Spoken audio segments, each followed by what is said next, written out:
두 번째 날 오늘도 새벽을 깨우는 우리 사랑하는 성도님들, 주님의 음성을 듣고 주님과 더 가까워지는 믿음의 삶이 되시기를 주님의 이름으로 축복합니다.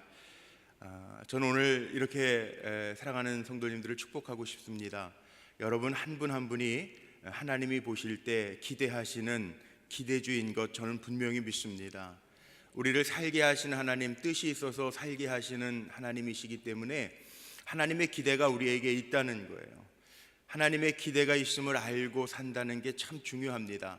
나에게 하나님의 기대가 있다라고 하는 것은 우리에게 사명이 있다라고 하는 말입니다.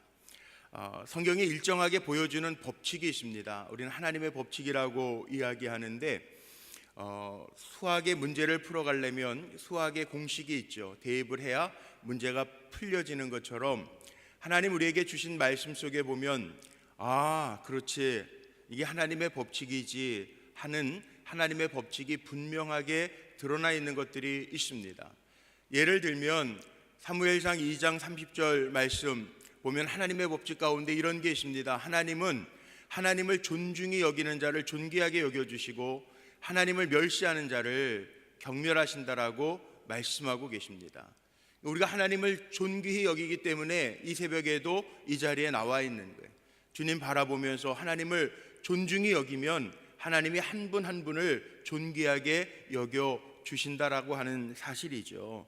두 번째는 시편 37편 5절 말씀 같은데 보면 사람은요 짐을 맡기거나 일을 맡겨놓으면 부담스럽습니다. 그런데 우리 같이 한번 크게 읽어볼까요? 시작. 내 길을 여호와께 맡기라. 그를 의지하면 그가 이루시고. 이게 하나님의 법칙이에요. 우리는 하나님 앞에 다 내려놓으면, 맡기면, 의지하면 우리를 귀찮다고 여기지 아니하시고 그가 이루신대. 하나님이 이루신다는 거예요. 이 세일의 작정 새벽 기도회 기간 동안에도 무거운 짐 지고 있을 필요 없습니다. 우리 기차나 비행기나 탈 것 타면요 짐 맡기잖아요. 그럼 가잖아요, 갈 때까지. 그러니까 하나님 앞에 다 맡기시라는, 의지하고 맡기라는 거예요. 그럼 저가 이루신다. 이게 하나님의 법칙이에요. 갈라디아서 6장 7절 말씀에 보면 하나님은 만홀히 여김받지 않으신대요. 하나님은 어떤 하나님이냐? 하나님은 우리가 심은 대로, 무엇을 심든지 심은 대로 거두게 하시는 하나님이라는 거예요. 눈물로 심고 기쁨으로 거두게 하시는 하나님의 은혜를 체험하게 되시기를 축복합니다. 오늘 또 하나 있습니다. 오늘 본문 많이 들으셨고 아시는 본문인데요, 오늘 여기에 고린도 전서 1장 27절 본문에 나오는 말씀을 보면 하나님이요 세상에 있는 연약한 자, 능치 못한 자, 미련한 자를 택하셔서 강한 자, 지혜로운 자, 능한 자를 부끄럽게 하시는 하나님이라고 표현되어져 있어요. 세상 방식과는 전혀 다르죠. 세상에서는 누가 능력 있는가, 누가 지혜로운가, 누가 강한가, 강한 사람 써야 나도 강해지는 것 같아서 그렇게 사용합니다. 그런데 하나님은요 능력이 많으신 하나님이기 때문에 그게 중요한 게 아니에요. 좀 지혜롭지 못해도요 지혜 주시는 하나님이시고요, 능력이 없어도 능력을 주셔서 쓰시는 하나님이세요. 오늘도 우리가 주님 앞에 나온 것은 나는 못하지만, 나는 지혜도 부족하지만, 나는 능력도 없지만 능력이 있으신 하나님 아시니 주님 앞에 겸손하게 나와 항복합니다. 능력 주실 수 있는 주님이 하시면 되겠습니다. 그 고백이에요. 근데 하나님이 이렇게 지혜롭지 못하고 능력도 없고 연약한 자를 들어 쓰시는 이유가 29절 말씀에 나와 있습니다. 그 이유가 뭐냐 하면 29절 말씀에 보면 이는 아무 육체라도 하나님 앞에 자랑하지 못하게 하려 하심이라. 우리 자랑할 거 없어요. 건강 자랑해도요 60, 70 넘어가면 다 건강, 지병들 다 있으시더라고요. 아무리 대학 다닐 때 요즘에 그런 거 있잖아요. 미스 5월 대학마다 뽑잖아요. 요즘에는 남녀 평등 시대라 그런 것도 안 한다고 그러더라고요. 저희 때는 있었거든요. 그런데 메이 퀸 이런 거 뽑았잖아요. 이대 같은데 저희 대학 때는 그랬어요. 그런데 요즘에는 그렇게는 안 한다고 그러지만 미모도요 시간 지나면 다 미모의 평준화라고 이야기하잖아요. 아무리 지혜롭고 똑똑해도요 젊었을 때 한 자리 하고 날렸어도요, 나이 80 넘어가시면 다 똑같아져요. 예. 그게 인생이라는 거예요. 육체로 자랑하지 말라는 거예요. 아무것도 아니라는 거예요. 사실 자랑이라고 하는 건 인간의 본능인 것 같기도 합니다. 자랑하잖아요. 어린 아이들도 보세요. 나 뭐 가지면 나 이거 있다 자랑하고 싶고요. 연세 드신 할아버지 할머니들, 요즘에 제 친구 가운데도 손주 보는 친구 목사들이 있어요. 예. 예전에는 손주 자랑하는 게 참 웃겼대요. 근데 미안하다고 그러고 자랑하더라고요. 예. 그게 다 그런 것 같아요. 이게 본능인 것 같아요. 자랑이라는 거, 내가 뭘 갖든지, 내게 어떤 힘이 있든지, 나에게 어떤 명예가 있든지, 내가 또 아는 사람이 어떤 줄이 있든지 자랑할 수밖에 없는 게 그게 본능인 것 같아요. 그런데 하나님, 우리에게 자랑해야 될 것이 있는데 오늘 본문에 보니까 그렇게 얘기합니다. 육체적인 거 자랑하지 말라는 거예요. 그건 아무도 자랑할 것도 없고 육체가 자랑할 건 없다는 거예요. 그런데 하나님이 우리를 만드셨고 예수 그리스도를 우리에게 보내주셨고 예수 그리스도로 말미암아 우리가 그 능력 안에서 살아가는데, 예수 안에 있는 의로움, 예수 안에 있는 지혜, 예수 안에 있는 거룩함, 예수 안에 있는 구원함을 자랑해라, 그렇게 말씀하고 계세요. 그리스도인이 세상 사람들하고 다른 게 뭐가 있을까요? 저보다 여러분들이 더 잘 아실 것 같아요. 저는 교회 안에서 그리스도인들, 성도들 주로 만나니까. 그런데 세상에서 치열하게 살아가시면서 나는 예수 믿는 사람인데 세상 사람들하고 어떻게 다를까 생각하면서 한 번쯤은 살잖아요. 직장에 믿지 아니하는 동료들이 있어도 나는 교회 다니는 걸 아는데 내가 어떻게 다르게 살까 생각하면서 고민하면서 살잖아요. 뭐가 다른 것 같습니까? 세상 사람들은 실력, 지식으로 살지만 우리 믿는 사람들은요, 지혜로 사는 사람들이에요. 지혜는요, 하나님께로부터 오는 선물이라고 이야기합니다. 야고보서 2장 같은 데 보면, 그래서 꾸짖지 아니하고 후히 주시는 하나님 앞에 지혜를 구해라, 그렇게 말씀도 하고 있어요. 우리 인간이 아무리 강하다고 해도 하나님의 미련함보다 못하고, 우리가 아무리 강하다고 해도 하나님의 약함보다 못하대요. 이 이야기는 전문적인 지식이 필요 없다라고 하는 이야기가 절대 아닙니다. 하나님의 방식은요, 세상 방식과 달라서 내 잘남과 능력이 있음을 자랑하는 사람은 하나님이 원하시는 것이 아니라는 거예요. 하나님 우리에게 기대하시는 게 뭐냐? 내가 부족할지라도 하나님 앞에 맡길 수 있는 사람, 내가 미련한 걸 깨닫고 하나님의 지혜를 구할 수 있는 사람, 이게 하나님이 원하시는 거예요. 내 힘으로 하려고 할 때에는 하나님 말씀하시죠. 아니다, 네 힘으로 한번 해봐라. 안 되지. 너는 나를 의지하면서 살아야 돼. 내가 그렇게 만들었어. 하나님 그렇게 말씀하시는 거예요. 주님의 능력을 겸손히 구할 때 능력 주셔서 하나님의 하심을 우리에게 보여주신다는 거죠. 하나님의 방식은요, 전 이렇게 생각해요. 교만한 세상 속에서 정말 살아갈 수 있는 것, 그건 하나님의 은혜 속에서 사는 거라고 우리에게 보여주시기 위해서 성경은 하나님의 방식을 우리에게 나타내 보여주시는 거죠. 그 다윗은 뭐라고 이야기합니까? 하나님의 마음에 합한 종 다윗은요, 나의 힘이 되신 여호와여, 내가 주를 사랑하나이다, 그렇게 고백해요. 오늘도 기도하는 우리 성도님들의 고백 속에 나의 힘이 되신 여호와여, 내가 주님을 사랑합니다, 그 고백이 가장 먼저 일어나기를 주의 이름으로 축복합니다. 지금 사순절기를 지내요. 이 땅에서 우리의 죄를 사하시기 위하여 십자가에 못 박히시는 그 주님의 고난을 묵상하면서 지나는 사순절기인데, 사순절기를 한 문장으로 표현하라고 하면 어떻게 표현할 수 있을까요? 여러분, 십자가가 뭐라고 생각하십니까? 십자가. 오늘 어제 읽은 말씀보다 좀 중간에 띄어서 고린도 전서 1장 26절부터 읽었지만 18절 말씀에 보면 십자가를 사도 바울은 이렇게 설명합니다. 우리 같이 한번 읽어볼까요? 십자가의 도가 멸망하는 자들에게는 미련한 것이요 구원을 얻는 우리에게는 하나님의 능력이라. 아멘. 십자가, 제 뒤에 있는 십자가 보이십니까? 장식이 아닙니다. 하나님의 능력입니다. 오늘도 그 십자가 붙들고 기도할 때 십자가에서부터 흘러나오는 주님의 보혈의 능력이 기도하는 우리에게 임할 줄로 믿습니다. 그래서 사도 바울은 우리가 자랑할 것은 오직 주님의 십자가밖에 없다고 이야기를 합니다. 우리 기도하면서요, 내 기도를 한번 점검해 봤으면 좋겠어요. 특별 새벽 기도회인데 늘 기도하는 거, 하나님 앞에 내 신변에 관한 것, 내 가정에 관한 것, 내 직장에 관한 것, 그것만이 아니라 특별 새벽 기도회인데 정말 내가 하나님 앞에 기도하는 것, 나를 세우거나 자랑하기 위한 기도의 제목이 아니라 내가 정말 주님 자랑하기 위하여 세운 기도의 제목들인가?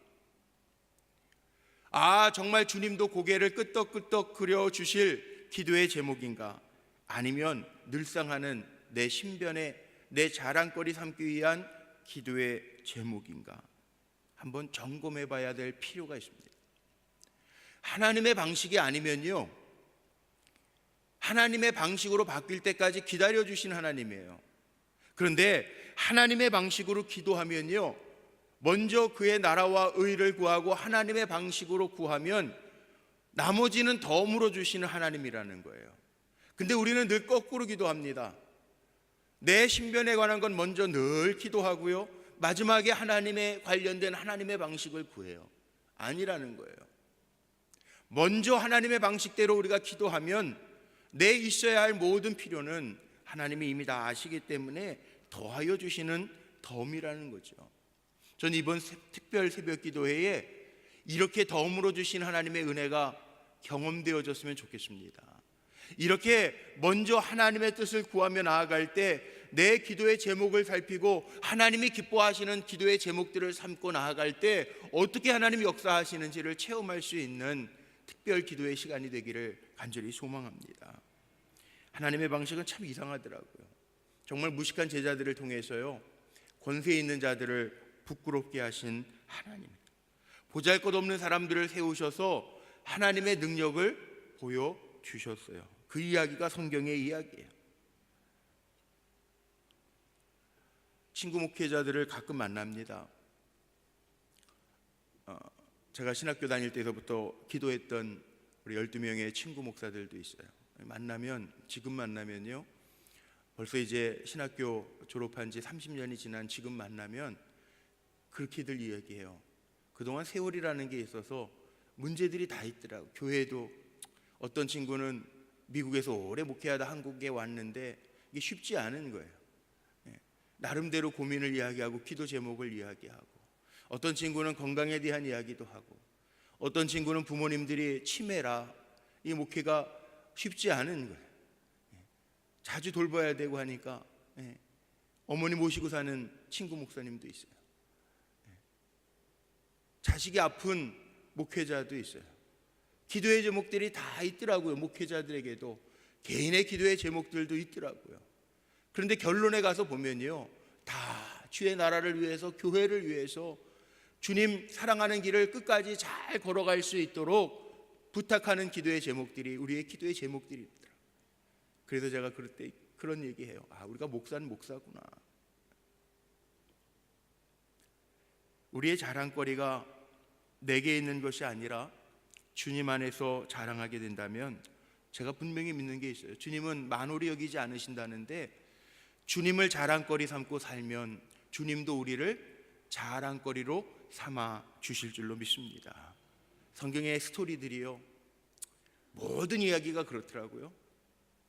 예를 들어볼게요. 제가 오늘 3가지에만 가지고 왔는데, 성경에 나오는 승리자들, 하나님의 마음에 합한 이들, 그래서 하나님이 내주신 이름들을 보니까 자기 이름을 내기 위해서 나가는 종들이 하나도 없어요. 다윗이 골리앗하고 싸울 때 어린 목동이에요. 목동은 그 당시 유대인들에게 가장 천하고 흔한 직업이에요. 근데 저를 하나님이 이스라엘의 왕으로 삼으실 때요, 어려서부터 다윗은 골리앗과의 싸움에 나아가면서 뭐라고 고백하냐 하면, 너는 단창, 방패로 무장하고 나오지만 나는 내가 모욕하는 이스라엘의 군대의 하나님 만군의 주 여호와의 이름으로 나아간다. 주의 이름 들고 나가는 거예요. 근데 결국은 하나님 다윗의 이름을 높여주시잖아요. 높여주시잖아요. 그게 하나님의 방식이에요. 한나가요, 사람에게 무시받아요. 분이나에게 아이가 없다고 무시받아요. 하나님 앞에 기도하여 아이를 얻고 나서 하나님을 향한 기도를 드립니다. 사무엘상 2장 1절서부터 10절까지는 한나의 기도죠. 그 가운데 1절 2절에 이렇게 하나님 앞에 기도합니다. 한나가 기도하여 이르되 내 마음이 여호와께로 말미암아 즐거워했다. 주님으로 인하여 내가 즐거워하고 내 뿔이 여호와로 말미암아 높아졌으며 내 입이 내 원수를 향하여 크게 열렸으니 이는 내가 주의 구원으로 말미암아 기뻐함이니이다.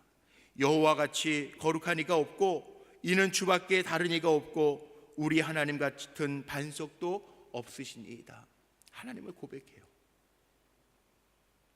하나님의 이름을 높여드려요. 자기의 즐거움과 기쁨도 주 여호와로 인하여 고백해요. 이방 여인이었던 라합, 여리고성을 점령할 때 정탐꾼이 들어가서 만난 기생 라합도 마태복음 1장 예수님의 족보에 기록되어져 있죠. 그의 고백을 보십시오. 그의 고백도 이방 여인임에도 불구하고요, 너희의 하나님, 그 하나님이 하늘 위에도 하나님이시요 땅 위에서도 하나님이시다 고백합니다. 성경에 나오는 많은 사람들이 자기의 자랑거리, 자기의 승리, 자기의 강함을 자랑하는 것이 아니라 나는 약하지만 부족하지만 이방 여인이지만 아이도 못 낳지만 부족한 자지만 지혜도 없지만 주님 의지하며 나아갑니다. 그럴 때 주님이 역사하셔서 그를 다 높여주셨더라고요. 이게 하나님의 방식이에요. 오늘도 우리의 기도 속에 주님 자랑하면서 나아가면 반드시 주님은 우리를 자랑거리로 삼아 주실 줄로 믿습니다. 주 안에서 자랑하는 자들은 주님이 기억해 주신다는 거예요. 주님의 자랑감으로 우리를 세워주신다는 거예요. 우린 근데도 헛한 거 자랑하잖아요. 헛한 거 자랑하고 내가 가지고 있는 거 자랑하고 내 육신의 것 자랑하고 다 변하는 건데 없어질 건데 허탄한 것 가지고 자랑하고 있는 것처럼 제세하는데 그거 아니라는 거죠. 저는 하나님이 보증해 주시는 사람이 진짜인 것 같아요. 내가 자랑하는 것보다 뒤에서 하나님이 인정해 주시고 보증해 주시는 것, 보장해 주시는 것. 마지막 이야기 하나 마치고 오늘 정리하려고 하는데, 저는 욥이라고 하는 사람을 보면서요 이런 생각이 들더라고요. 하나님이 사탄에게도요 인정하고 자랑할 수 있는 사람이 욥이었어요. 욥기 1장에 보면 욥의 모습 가운데 순전함, 정직함, 하나님을 경외함, 악에서 떠남, 이 특징들이 있더라고요. 이게 욥의 특징입니다. 하나님 앞에 늘 순전해서 혹시라도 내 자녀가 하나님 앞에서 죄짓지는 않았을까, 잔치를 하면 꼭 그 자녀들의 숫자대로 하나님 앞에 번제를 드리게 되고요. 정직해요. 꾸미지 않아요. 우리는 가증스럽게 하나님 앞에 꾸미면서 나아가는데 욥은 꾸미지 않아요. 하나님 앞에 아프면 아프다고 그대로 얘기해요. 하나님, 내게 왜 이런 일이 일어났어요? 그렇게 얘기해요. 정직해요. 하나님을 경외해요. 악에서 떠난 자라고 성경은 표현하고 있어요. 하나님이 얼마나 인정을 하셨든지 사탄이 저를 건드릴 때 욥은 내 종이라 하나님이 그렇게 표현하세요. 나의 종, 내 종이라는 거예요. 하나님께 속해 있는 종이라는 거예요. 내가 저의 순전함을 안다는 거예요. 자랑하시는 거예요. 내가 믿을 만한 종이고 욥의 생명만 건들지 말아봐라. 그리고 다 네가 건드려봐라. 욥은 나를 경외하는 자다. 하나님이 인정하시고 자랑하는 종. 가끔가다 이런 생각을 해요. 나는 하나님이 자랑하실 만한 목사인가? 우리 교회 장로님, 권사님들, 하나님이 자랑하실 만한 장로님, 권사님인가? 칭찬을 넘어서 하나님이 인정하시고 자랑하실 만한 사람 되면 얼마나 좋겠습니까? 제가 좀 전에 예를 든 것처럼 친구 목사들이 세상적인 거 자랑하고요, 자기가 가지고 있는 거 자랑한다면 그게 목사로서 얼마나 추한 일입니까? 하나님 우리를 불러주셨을 때에는요, 오늘 26절에 분명히 보십시오. 형제들아, 너희를 부르신 것을 보래요. 우리가 잘나서가 아니고 지혜로워서가 아니고 강해서가 아니고 힘이 세서가 아니라는 거예요. 하나님의 방식은 우리의 부르심을 보면 볼 수 있지 않냐? 아니, 그 얘기하는 거예요. 우리를 잘나서가 아니라 나같이 부족한데도, 나같이 연약한데도, 나같이 힘이 없는데도 하나님 쓰시잖아. 그러니까 나는 주님 자랑하면서 사는 게 마땅한 거야. 그렇게 얘기해야죠.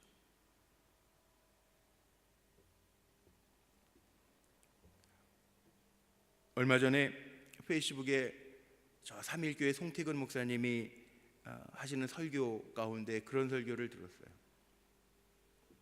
자기가 예전에 목회하면서 옥하는 목사님 생전에 계실 때 제자니까 한번 여쭤봤대요. 목사님, 목회하시면서 언제가 제일 행복하셨습니까? 그 물어봤더니 그 옥하는 목사님이 이렇게 대답을 하시더랍니다. 자기가 기대한 거는 사랑의 교회가 이렇게 은혜 가운데서 잘 성장하고 부흥해서 행복하다, 그렇다 이렇게 얘기하실 줄 알았는데 뭐라고 그러시냐 하면, 내가 제일 행복할 때에는 나 같은 죄인도 하나님이 이렇게 사용하셔서 강단에서 하나님의 그 능력의 말씀을 선포하는 도구로 써주실 때, 나 같은 죄인도 하나님이 쓰시는구나, 그걸 생각하면 너무나도 행복했다는 거예요. 여러분 어떠십니까? 오늘 형제들아, 하나님의 부르심을 보라, 이렇게 시작하는 말씀 속에 내가 약함에도 불구하고, 천함에도 불구하고, 지혜롭지 못함에도 불구하고, 아무것도 없는데도 불구하고 하나님의 자녀로 택하여 주시고 한 날 한 날을 살게 하시고 주님을 자랑할 수 있는 도구로 세워주신 것, 여러분 행복하십니까? 오늘 하나님이 기대하시는 게 그거라는 거예요. 그래서 하나님을 우리가 자랑하고 살면 그 하나님도 우리를 자랑거리로 삼아 주실 줄로 믿습니다. 세상적인 자랑이 아니라 주님에서 자랑하면서 하나님의 기대대로, 나는 약하지만 나를 약한 중에도, 천한 중에도, 미련한 중에도 붙들고 계신 그 하나님의 능력을 자랑할 수 있는 우리 불꽃교회 귀한 믿음의 종들이 되시기를 주님의 이름으로 축원합니다.